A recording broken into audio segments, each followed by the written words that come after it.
Ay mga lodi, ito tayo sa ano, so panibagong ginagawa natin. Ito tayo sa Angono Rizal. Itong ginagawa na to, meron tayo sinasama na engineer. So pag may gawa yon at wala akong trabaho sa labas, so nakakagawa ako, katulad nga nito. Itong trabaho niya dito, tayong gumagawa dito. Pero itong ginawa na to, nalatagan na ng mga ng mga piping. So tayo na lang yung mag-cable pulling. Ang problema lang ay yung di natin alam yung yung ibang pinaglagyan. Katulad nun, nakalabas na yun, dito wala.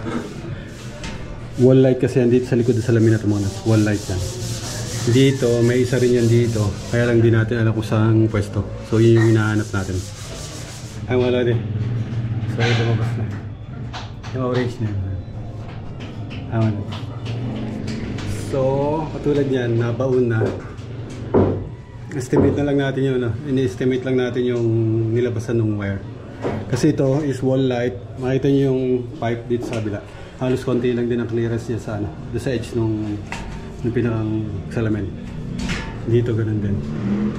Kaya dito tayo nagbutas. So yun na, lumabas na. Ay mga lodi. So tuloy na natin yan.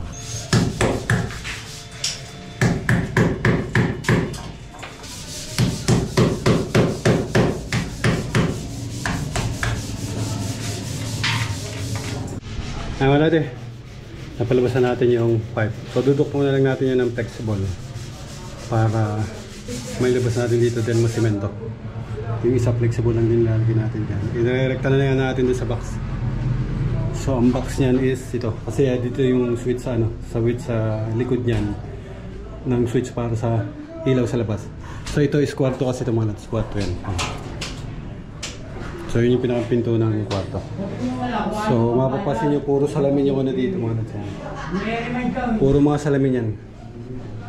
Sa baba, mamaya papakita ko sa inyo sa baba. So maliit lang yun to. Yung square meter ng kabuuan ng area, maliit lang. Then third floor yung ginawang bahay dito. Hindi naman actually bahay ito mga lads. So parang lang to, parang tambayan nila. Ang bahay kasi nila is natin sa likod sa kabila. So ito is magiging parang library room or yung ng mga bisita mga lods. So ayan mga lodi. So narito tayo sa Angono Rizal. Ito yung ginagawa nating bagong trabaho mga lodi.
Mga lodi, nag-ihila tayo ng wire. So switch yung inihila ko mga lodi. Ayan, para switch doon. Ayan. So ang switch, makita nyo dito sa lugar na to, isang ilaw dito. Then isang ilaw dito. Then maglalagay tayo ng isang spare na wire doon. Baka maglalagay kasi ng LED light sa gilid.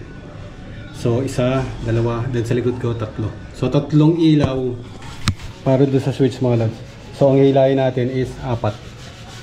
So kung ilan yung switch, magdagdag kayo ng isa. Then yun yung hilahin nyo na wire. So isang line yon, isang power line. Then yung tatlong load ng switch mga lads. Kaya isa, dalawa, tatlo.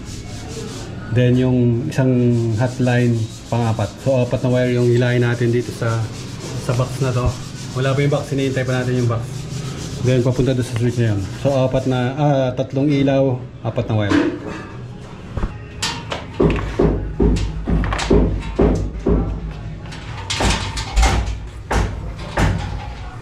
Already. So yung isa doon sa apat na wire na yun, mamarkingan natin yung isang wire doon. Kasi yun yung magiging hotline.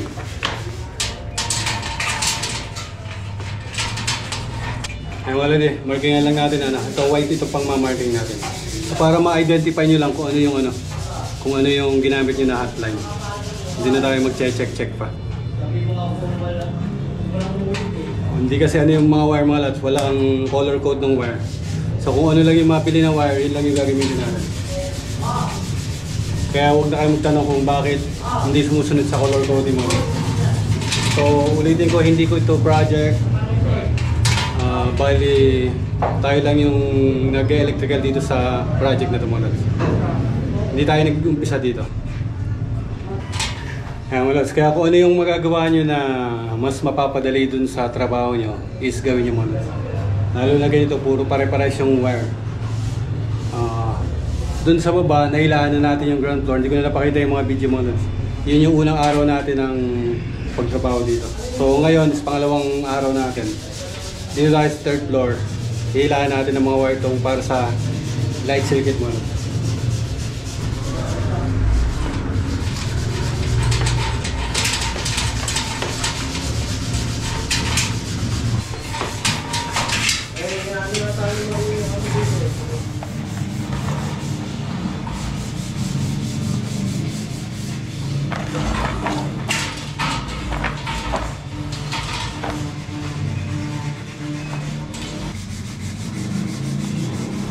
Masingil mo na yung Kaya nga, yung dati.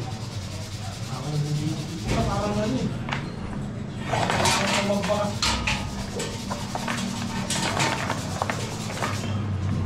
Nagawa ka ba kontrata dyan? Ha? May kontrata ba? Oo. Ito, kailangan mo lang kasi gagamitin ko rin sa iba ko. Kaya niya pagka naninil ako pagka yung pagkanapos ko yung papagawa niya isa, pagkanapos ko yung patitignan niya kailangan full payment mabayaran na, oo, yung attention, yung mabayaran na yun. Kaya mga lodi, dito tayo sa third floor. Sa third floor to ng bahay, ito yung pinakang bahay mga lodi. Ito yung pinang-extension nila. Hilahin lang natin yung hinihila natin na wire dito sa likod.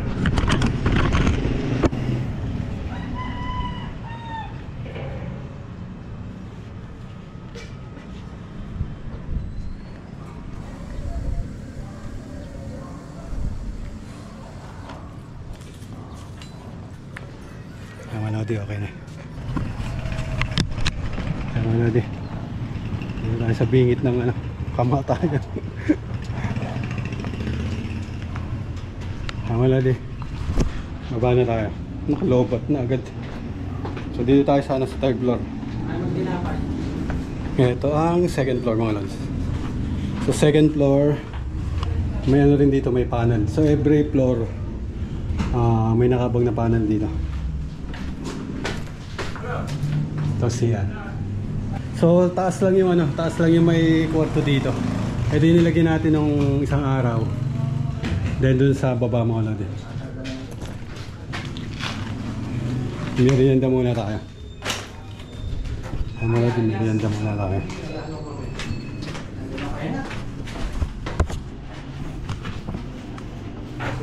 So dito sa ground floor, ito yung pinakang ground floor. Meron isang panel din dyan. Yung kanina dinaanan natin, dalawa. Then yung ginagawa natin sa taas, tatlong panel. Every floor may panel. So ang load lang naman ng every floor is yung ilaw, then outlet. So dalawang circuit lang yung magiging yun. And yung yung magiging AC. So tatlong ano lang yan, tatlo. Bali sa taas, apat kasi may heater sa taas. May CR sa taas mga lods. May mga lods, CR yun, CR. So may heater na ilalagay dyan. Break time muna kami. 2 hours later. Kaya mga lods eh. So yun yung ano, yun yung ginagawa natin. Second floor, yun yung third floor. Bakit mo tayo?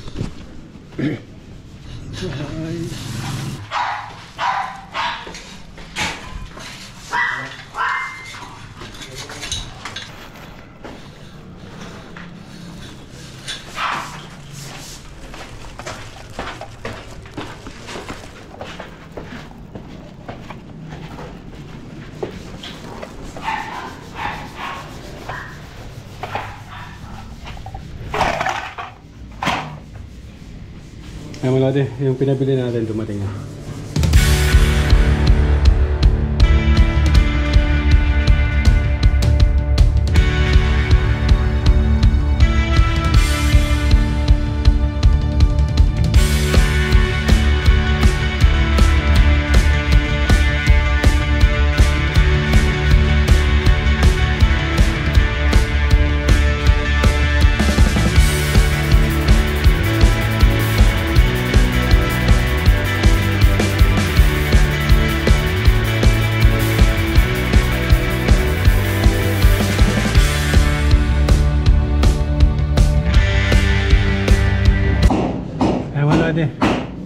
So, na-splice na natin yung, yung box dito sa switch dun sa baba.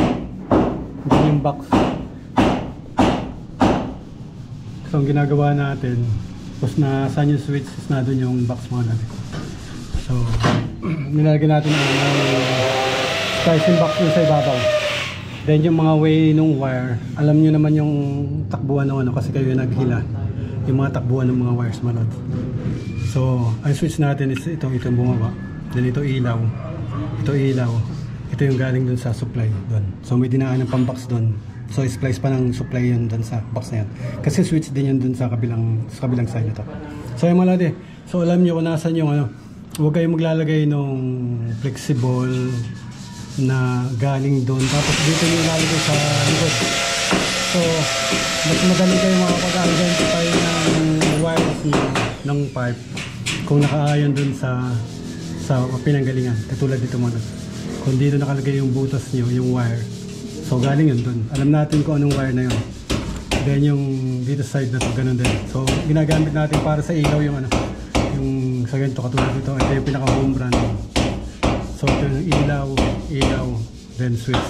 So ganun na lagi natin ginagawa. So kung apat, sinabi ko kanina apat yung wire. Then tatlo ang ilaw. So ang isa doon power. So ito na yun mga. Galing sa home brand ng power hotline pumunta sa switch. So yan na yun, hotline na switch. Then yung tatlo ng switch, yun yung pumunta sa kada load ng switch yung ilaw natin. Isa to. Then dalawa dito side na to. Ito, dalawa itong switch na to. Dalawa itong load ng ilaw dito. Kaya makikita nyo tatlo yung wire dyan.